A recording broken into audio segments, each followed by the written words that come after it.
this December all the way to Christmas Day.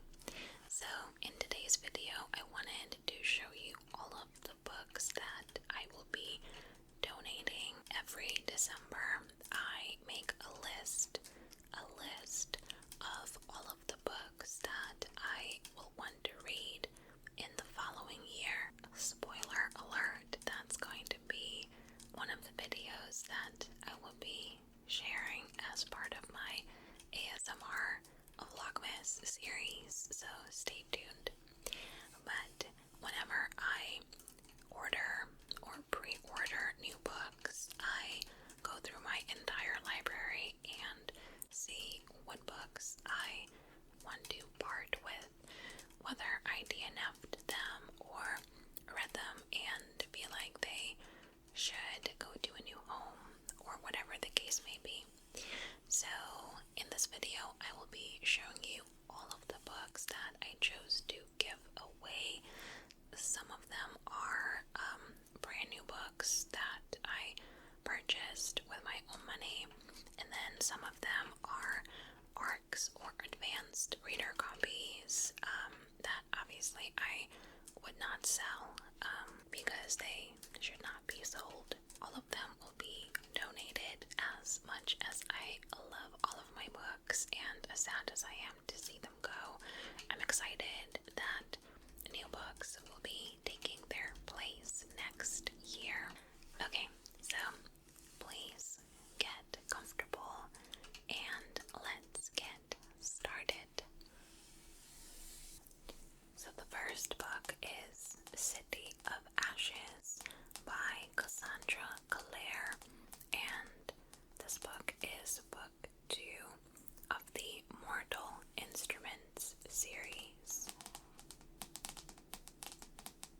Next, we have The Dark Maiden by Adriana J.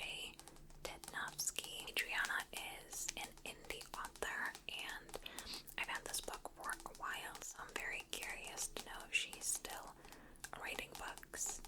I hope she is. Up next, we have The Upside of Unrequited by Becky Albertalli, and this is also a signed copy, and I know that because I got this book in one of the book subscription boxes. I think it was Owl Crate.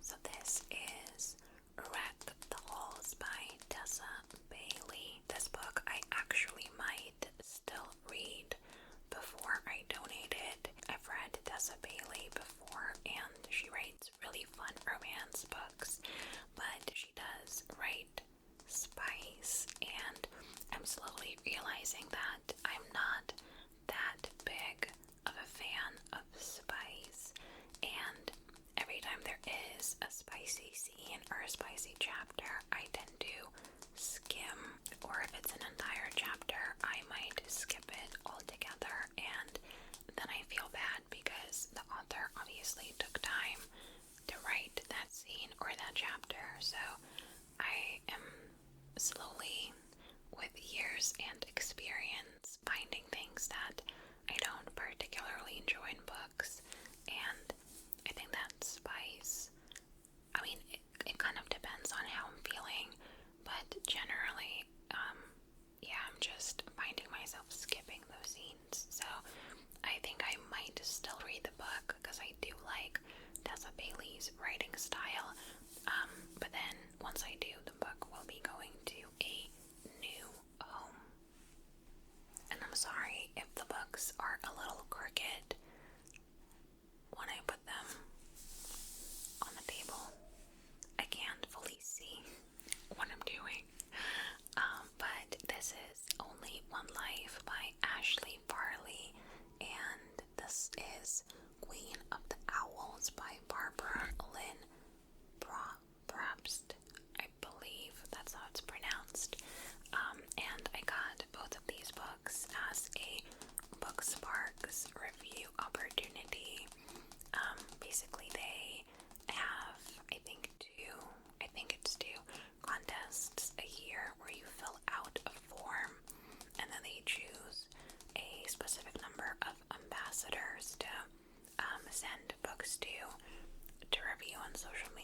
So I think that's where these two books came from, I'm pretty sure. And I think it's time to send them off to new readers. This is per my last email by Juliana Smith, and she writes these very cozy, very heartwarming, very cute romance books, so definitely check her out. And then this is The Mister by E.L. James, who, as you can tell, is the author of the 50 Shades of Grey series. So I read The Mister, and it was honestly a little bit disturbing. It is a romance, I guess, but the way that the romance comes about, it's their issues. So I think I'm ready to part with this book. Per my last email, I read and I enjoyed, but I think I will also be donating to make space for new books that are to come.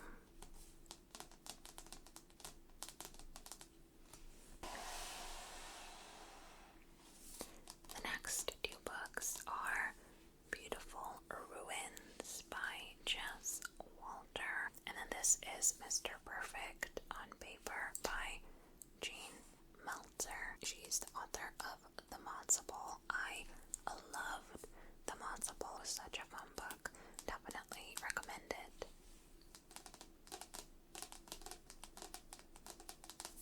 If you know anything about me, you know that I love Catherine Sender. She is one of my favorite authors, and this is Happiness for Beginners, which is also a movie on Netflix. It says coming to Netflix, but it is already on Netflix, and I really loved the movie, but for some reason, and I don't know why exactly, I didn't fully connect with the book. So I read, I think, half of it, and then I chose to DNF it, or to stop reading it. And then this is When the World Didn't End by Caroline Kaufman, and it is a beautiful poetry book.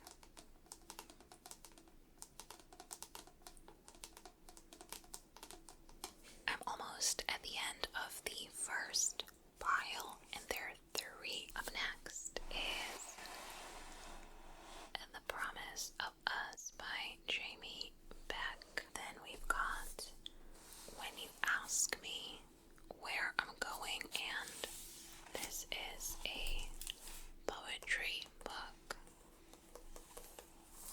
Like I mentioned, I'm finding out that spice might not be my preferred type of, or I guess spicy romance is not my preferred. It feels kind of weird for tapping on this man's abs, but yeah, it's just not the genre that I'm leaning toward, or a subgenre.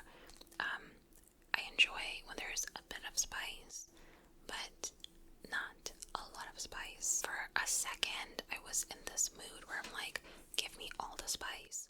So I got all of these books, and then I realized, yeah, maybe not fully my thing. So this is Cruel Marriage by K.A. Lynn. So I will be parting ways with this book. And then last but not least in this pile is another Tessa Bailey novel, which is Fix Her Up. And I actually don't remember what this one's about. Oh yeah, okay, I do. It centers around Georgette, and she runs a home renovation business. Yeah, I remember, because I think there is another book, or a couple of books, kind of related to the story, and that's one of them. So yeah, if you enjoy a romance with a spice, then Tessa Bailey is your girl.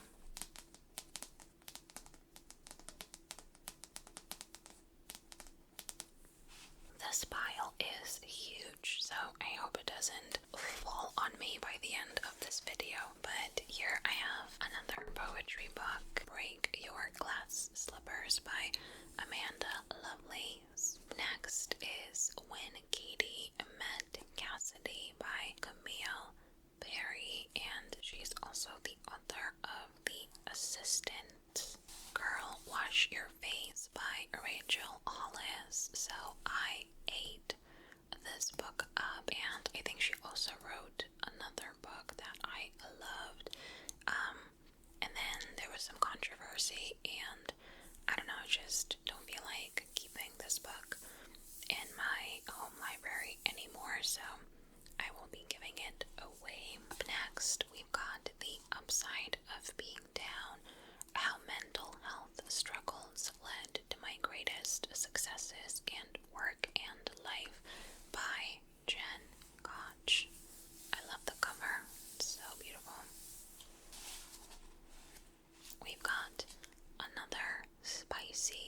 romance book, and this one is The Sweetest Oblivion by Danielle Laurie, and I believe, if I'm not mistaken, actually let's look at the synopsis on the back. This is actually a mafia romance, and yeah, I don't know, I was kind of feeling in the mood for exploring a mafia romance because I hadn't read the genre before, and then I realized that I don't find anything sexy about it, and I don't know, all of the danger doesn't translate to like me wanting the female protagonist to end up with a male, like morally gray protagonist, so to speak. So then halfway into the stories, not specifically this one, but just in general, I kind of just lose interest. So yeah, I think maybe this is just not the romance subgenre for me. I have so many romance books in my collection that I need to give some away. So this one is just my type. Next is The Xanet Chronicles: A Forgotten Destiny by Elizabeth C. Bauer.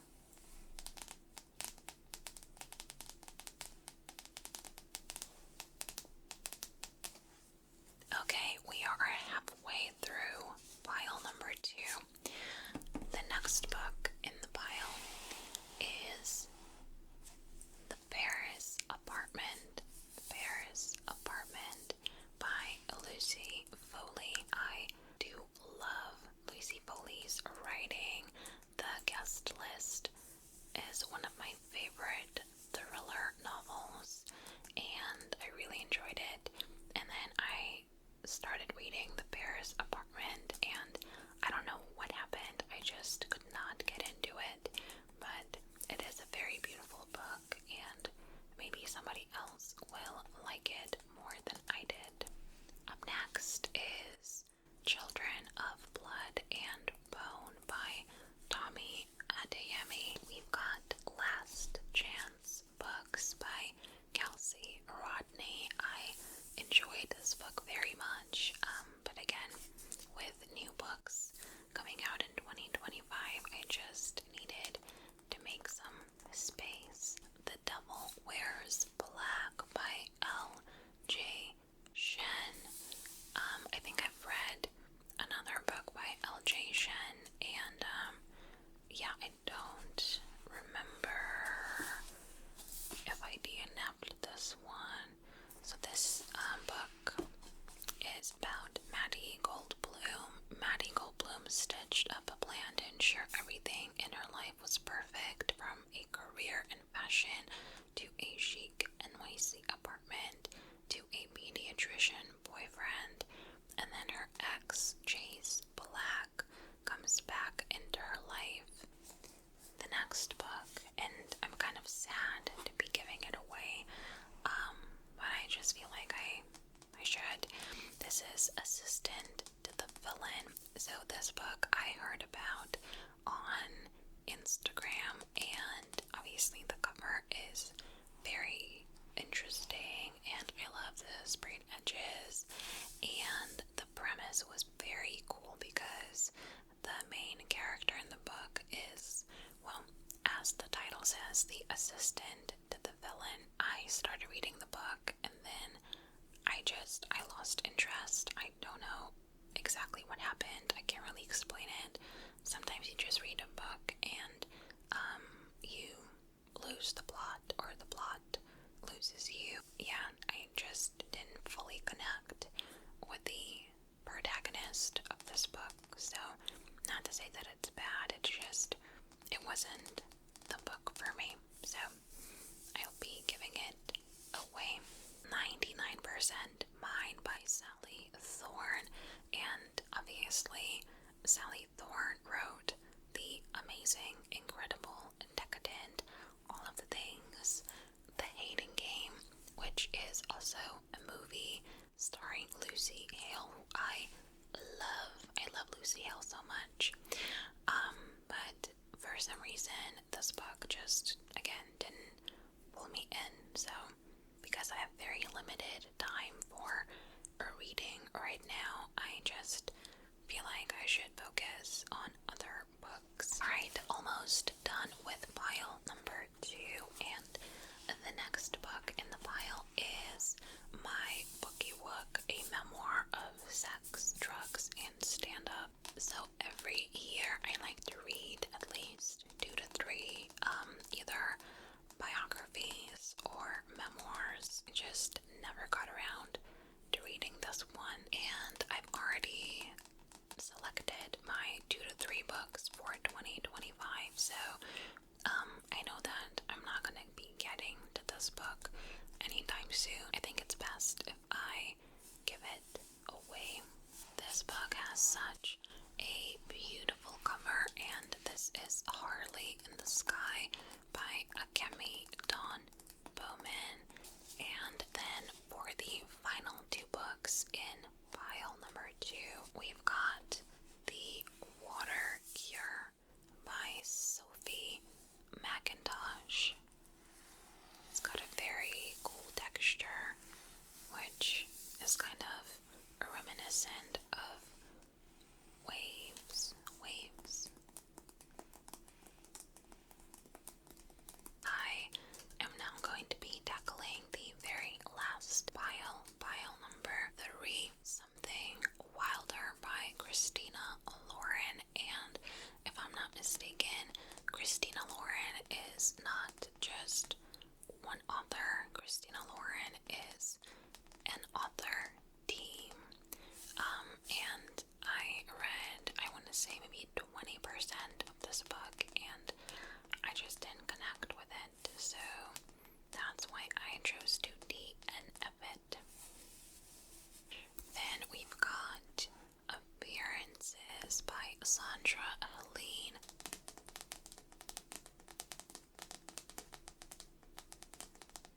The next 2 books are books that I had to get for my publishing classes when I was getting my master's. So this is on leadership. If you read nothing else on leadership, read these definitive articles from Harvard Business Review. And the next one is HAR8 Accelerate by John B. Cotter. We are almost at the end. So the next book is Crash by Tamara Lush.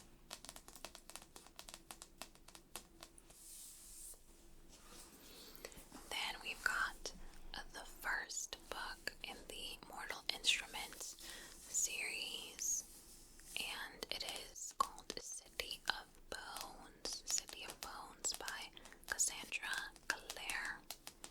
A lot of shirtless guys on these book covers, I'm realizing. Prepare to be hooked. I was definitely hooked on book 1 and the show, and then, yeah, just kind of fell off. With this book, I might actually try to sell on maybe Poshmark for a discounted price. This is a journal, and it's called Design the Life You Love, a step-by-step guide to building a meaningful future. On every page, you've got activities and things that you need to journal about and think about. Alright, let me take these away. And this is Montauk by Nicola Harrison.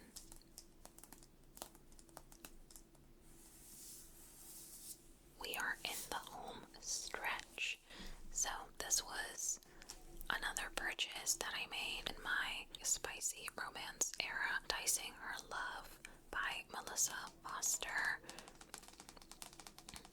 Zenith by Sasha Alsberg and Lindsay Cummings. And I think if you're in the booktube community specifically or not, you probably know Sasha. So Sasha is a booktuber. I think she now lives in England. She would make such fun videos, book related videos, and then she went from being a booktuber to being an author.